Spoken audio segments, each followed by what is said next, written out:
क्या आप वाकई अभी खुश हैं? आपका जीवन कैसा चल रहा है? क्या आप खुद और अपने माहौल से संतुष्ट हैं? क्या आप भविष्य की ओर उम्मीद से देख रहे हैं? ये सवाल भारी लग सकते हैं, क्योंकि हम में से ज्यादातर लोग इनका जवाब आसानी से नहीं दे पाते। आज की दुनिया में भ्रम और डर हमें घेरे हुए लगते हैं। हमें नहीं पता कल क्या होगा, और कभी-कभी आज जो है, वो कल नहीं रह सकता। यह सारांश पानी जैसी सरल पर गहरी चीज से शुरू करके एक नया नजरिया देकर आपकी चिंताएं कम करने की कोशिश करता है। इससे आप जानेंगे कि पानी को देखकर हम अपना जीवन कैसे सुधार सकते हैं। हम पानी और मानव आत्मा के बीच गहरे रिश्ते और उसके मायने को समझेंगे। पानी सिर्फ पीने या पेड़ पौधों और ब्रह्मांड को पोषण देने वाली चीज से कहीं ज्यादा है। यह भ्रम भरी दुनिया और बिखरे से लगते जीवन में स्पष्टता पाने में हमारी मदद कर सकता है। पानी के माध्यम से हम अपने मार्ग को अधिक अंतर्दृष्टि और समझ के साथ देख सकते हैं। ब्रह्मांड किससे बना है? आप पानी से बने हैं। यह आपके भीतर बहता है, जैसे पौधों, जानवरों और सभी जीवित चीजों में जीवन को बनाए रखता है। यहां तक कि पृथ्वी और ब्रह्मांड भी पानी से गहराई से जुड़े हुए हैं। हमारे ग्रह को देखिए, यह हरे से ज्यादा नीला दिखता है। झीलों, नदियों और समुद्रों से भरा हुआ यह प्रचुर जल जीवन के लिए आवश्यक है, पारिस्थितिकी तंत्र को समर्थन देता और पृथ्वी पर संतुलन बनाए रखता है। पानी हमारे लिए महत्वपूर्ण है, और इसने इस किताब के लेखक मसारू इमोटो को मोहित किया, जिन्होंने इसे समझने में जीवन लगा दिया।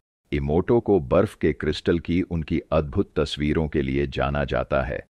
पहली नजर में कुछ लोग सोच सकते हैं, बर्फ के क्रिस्टल की फोटो में क्या खास है?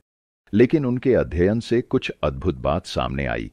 इमोटो ने पाया कि हर क्रिस्टल एक कहानी कहता था, जो वातावरण और उसके आसपास के शब्दों से आकार लेता था।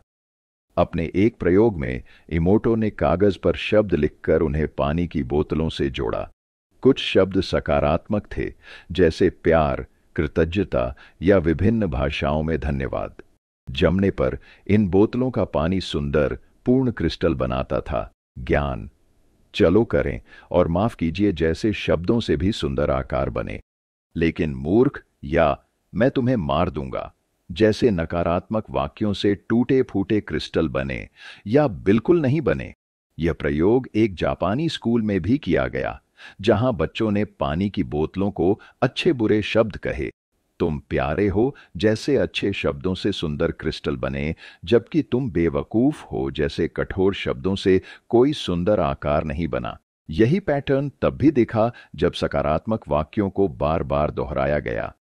उदाहरण के लिए, बच्चों ने एक बोतल को रोज तुम सुंदर हो कहा, जिससे उसमें स्पष्ट और शानदार क्रिस्टल बने, जबकि कभी कभार बोलने से ऐसा नहीं हुआ। उल्लेखनीय रूप से जिस बोतल को पूरी तरह नजरअंदाज किया गया, उसमें कोई क्रिस्टल नहीं बना। पैटर्न स्पष्ट है। सकारात्मकता सूक्ष्म स्तर पर भी सुंदरता पैदा करती है।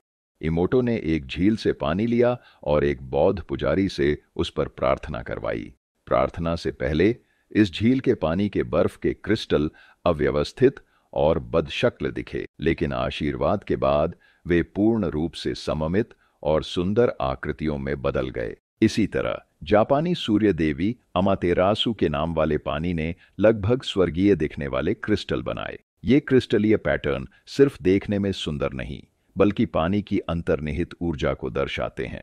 पानी जीवन का सार, प्यास बुझाता है, पोषण करता है और नष्ट भी कर सकता है। लेकिन इमोटो का शोध बताता है कि यह सिर्फ एक भौतिक तत्व से कहीं अधिक है। पानी अपने आसपास की भावनाओं और ऊर्जाओं को प्रतिबिंबित करता प्रतीत होता है। पानी आत्मा का दर्पण है। चूंकि हम अधिकांशतः पानी से बने हैं, इन बर्फ के क्रिस्टल को देखकर हमारे अंदर गहरी प्रतिध्वनि होती है। हमारे साथ जैसे अपने आंतरिक स्व का प्रतिबिंब देखना। यह ब्रह्मांड के एक मूल सिद्धांत से जुड़ता है। जीवन कंपन है। इसका क्या अर्थ है? ब्रह्मांड में हर चीज की अपनी अनूठी आवृत्ति होती है, फिंगरप्रिंट की तरह। आप भी छोटे कणों से बने हैं, नाभिक और इलेक्ट्रॉन वाले परमाणु, जो विशिष्ट आवृत्तियों पर कंपन करते हैं। यही कंपन आपको आप बनाता है। इसके बिना आपका अस्तित्व नहीं होगा। आप वास्तव में गतिमान आवृत्तियों का एक संग्रह हैं। यह अमूर्त लग सकता है क्योंकि हम सब कुछ ठोस समझते हैं, पर यहां एक आम उदाहरण है। कल्पना करें कि आप एक कमरे में हैं जहां सभी खुश हैं, मुस्कुरा और हंस रहे हैं। अचानक कोई तनावग्रस्त व्यक्ति कमरे में आता है, भौहें चढ़ाए और कंधे तने हुए। वह कुछ नहीं कहता, फिर भी उसकी ऊर्जा कमरे के माहौल को बदल देती है। लोगों की भावनाएं या मूड इन कंपन आवृत्तियों के माध्यम से हमें प्रभावित करते हैं। बिना शब्दों के भी एक व्यक्ति की उदासी या गुस्से की ऊर्जा दूसरों को प्रभावित करती है।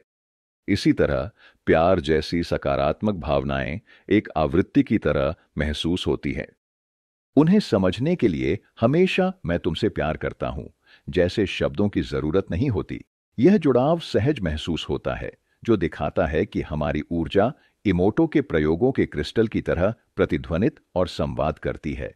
चेतना सब कुछ रचती है। इमोटो का शोध सिर्फ उनके आसपास के पानी तक सीमित नहीं था। उन्होंने दुनिया भर के पानी पर प्रयोग किए, जिससे असाधारण खोजें हुईं।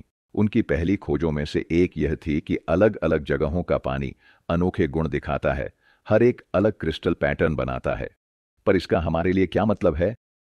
पानी का अध्ययन जीवन की हमारी समझ को कैसे प्रभावित करता है?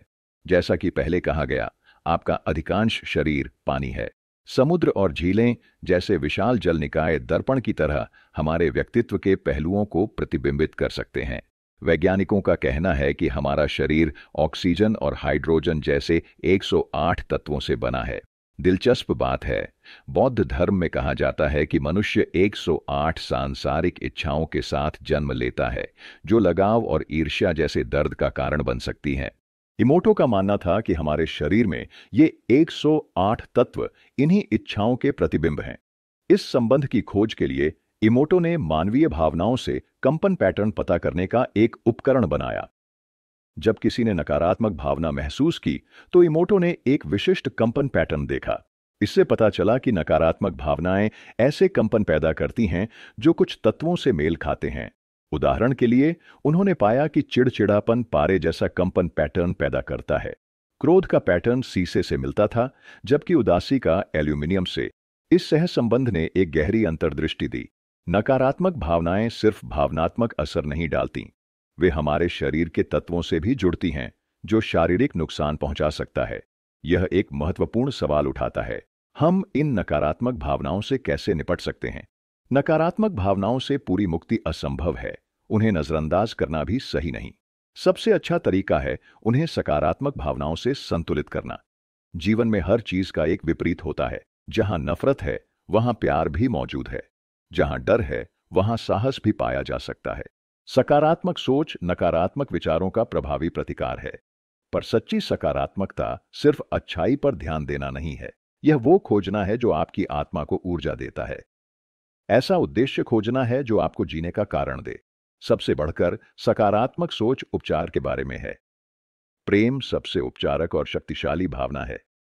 याद करें, प्रेम के शब्दों से पानी के क्रिस्टल कितने सुंदर हो गए थे। कल्पना करें, प्रेम आपके जीवन में कैसा बदलाव ला सकता है। लेकिन अकेला प्रेम आपका जीवन नहीं बदल सकता। प्रेम के साथ कृतज्ञता भी आवश्यक है। कृतज्ञ होना यानी जो है उसमें संतोष पाना, दुनिया के उपहारों की सराहना करना। नमस्कार दोस्तों, आप यह बुक सुन रहे हैं बुकपीडियाज यूट्यूब चैनल के माध्यम से। अगर यह बुक आपको पसंद आई है तो मेरे यूट्यूब चैनल बुकपीडियाज को सब्सक्राइब करना मत भूलना। प्यार और कृतज्ञता मिलकर आपको बदल सकते हैं, जैसे वे पानी को सुंदर क्रिस्टल में बदलते हैं। दुनिया एक पल में बदल जाएगी। आपको सबसे अच्छा पानी कहाँ मिलेगा? किसी शानदार होटल में, किसी ऊंचे पहाड़ की चोटी पर, किसी विशेष दुकान में? सच तो यह है कि पानी तभी सबसे अच्छा लगता है जब आप वाकई प्यासे होते हैं। मान लीजिए आप व्यायाम करने वाले हैं। आप बोतल ठंडे पानी से भरते हैं, पर अब भी प्यासे नहीं हैं। अभी पानी की जरूरत नहीं है। 30 मिनट दौड़ने के बाद बोतल का पानी अब ठंडा नहीं, गर्म है। पर कोई बात नहीं, आप प्यासे हैं और पीते ही यह दुनिया का सबसे अच्छा पानी लगता है। यह पल याद दिलाता है कि सच्चा मूल्य हमारे भीतर से आता है। जब आप कृतज्ञता जोड़ते हैं तो चीजें बदल जाती हैं। दौड़ के बाद पानी के उस घूंट के बारे में सोचिए। जब आप महसूस करें कि इस पानी ने प्यास बुझाई और आभारी हों, तो स्वाद और भी ताजा लगेगा। पर नकारात्मक सोच के साथ चीजों को देखने पर उल्टा होता है। कल्पना करें कि वही घूंट लेते हैं, पर नाराज हैं कि पानी अब ठंडा नहीं है। आपको लगता है कि यह संतुष्ट नहीं करेगा, और कसरत जारी रखते हुए भी आप निराश हैं। तरोताजा महसूस करने के बजाय पानी के प्रति आपके रवैये से मूड खराब हो जाता है। हर पल में आपके पास एक विकल्प होता है। आप दुनिया को प्यार और कृतज्ञता से भर सकते हैं, या निराशा और आक्रोश चुन सकते हैं। आपका रवैया आपके द्वारा किए गए फैसलों को दर्शाता है। एक मुस्कान जो पूरी दुनिया को खुशी से भर दे। इमोटो ने बर्फ के क्रिस्टल की तस्वीरें प्रकाशित की। उम्मीद थी कि जापान में कुछ लोग ध्यान देंगे। उन्होंने नहीं सोचा था कि उनकी किताब का वैश्विक प्रभाव होगा और दुनिया भर से प्रशंसा मिलेगी। इन तस्वीरों ने लोगों को गहराई से छुआ, उन्हें अपने और दूसरों के शब्दों की शक्ति पर सोचने को प्रेरित किया। इमोटो का प्रयोग सरल था, पर इसने लोगों को शब्दों के अपार प्रभाव की याद दिलाई। उन्होंने न सिर्फ शब्दों की शक्ति बल्कि इरादे के महत्व पर भी जोर दिया। जीवन के प्रति इमोटो का दृष्टिकोण इसी इरादे की भावना पर आधारित था। बचपन में उन्हें अक्सर सपने देखने वाला कहा जाता था। वे खुलकर अपने लक्ष्य बताते, दूसरों से समर्थन और सकारात्मक ऊर्जा मांगते, लेकिन वे सिर्फ वही इरादे जताते जो वे सच में दिल से महसूस करते थे। ये वादे उन्होंने खुद से किए थे। उदाहरण के लिए, वे सिर्फ बर्फ क्रिस्टल तस्वीरें छापने का सपना नहीं देखते थे, वे इसे हकीकत में बदलने के लिए दृढ़ संकल्पित थे। सिर्फ शब्द काफी नहीं होते, उन्हें पूरा करने के लिए इच्छा शक्ति और प्रतिबद्धता जरूरी है। इमोटो अक्सर अपने गुरु नोबुओ शियोया को इस सिद्धांत का उत्कृष्ट उदाहरण बताते थे। शियोया, जो 101 साल की उम्र तक सक्रिय और स्वस्थ रहे, व्याख्यान देते, हर हफ्ते गोल्फ खेलते और अपनी उम्र को चुनौती देने वाली जीवंतता दिखाते थे। जब इमोटो ने शियोया से उनका राज पूछा, तो शियोया ने एक सांस लेने की विधि बताई जिसका वे अभ्यास करते थे। वे गहरी सांस लेते, फेफड़ों को ऑक्सीजन से भरते और ब्रह्मांड की सकारात्मक ऊर्जा पर ध्यान केंद्रित करते थे। उनका मानना था कि यह ऊर्जा उन्हें पूरे दिन, चाहे दैनिक कार्यों या साप्ताहिक गोल्फ के लिए, बनाए रखेगी।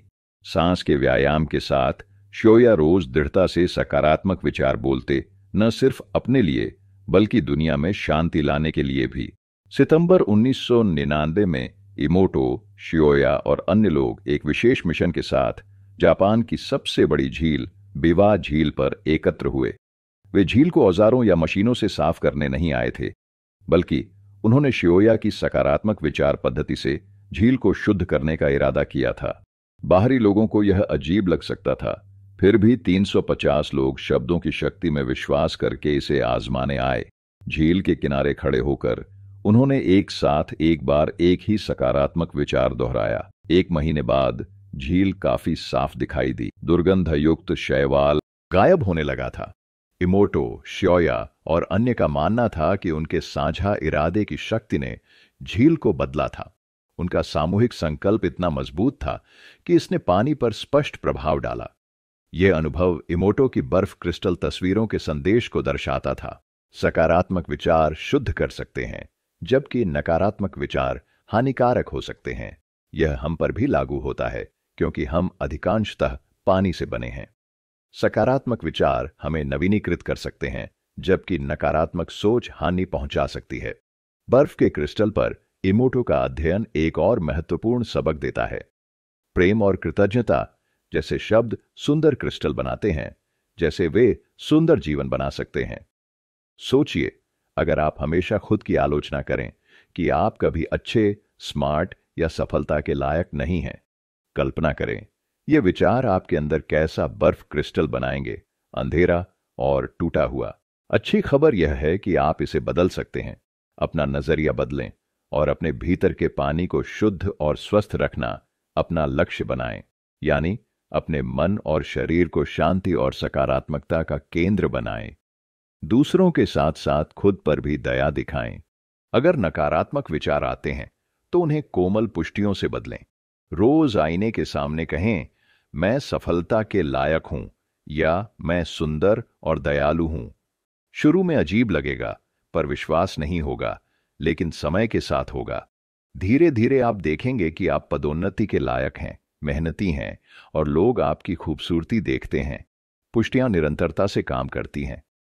आपको तुरंत उन पर विश्वास करने की जरूरत नहीं है, आपको बस उन्हें दोहराते रहना है। यही शब्दों की शक्ति है। उपसंहार। इतिहास बताता है कि पानी जीवनदायी और विनाशकारी दोनों हो सकता है। इसने सभ्यताओं को संभाला, पर बाढ़ और सुनामी से उन्हें नष्ट भी किया।